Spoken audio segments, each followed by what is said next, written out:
বন্ধুরা, কোথায় সব সব খাওয়া দাওয়া হয়ে গেল নাকি? আমার এখনো আজকে রান্না চলছে। এই দেখো, এই হচ্ছে শাক ভাজা, এই হচ্ছে ডাল। দেখছো, সয়না ডাঁটা দিয়ে ডাল।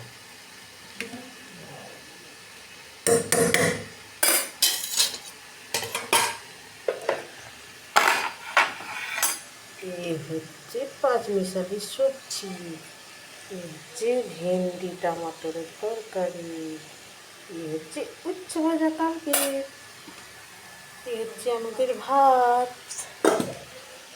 আর এই হচ্ছে আমার নিত্যাসের খিচুড়ি। ওকে বন্ধুরা,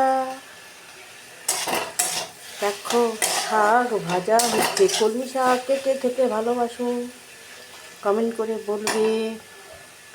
আমার সব প্রিয় বন্ধুদেরকে জানাই শুভ দুপুর শুভেচ্ছা। ওকে, বাই বাই।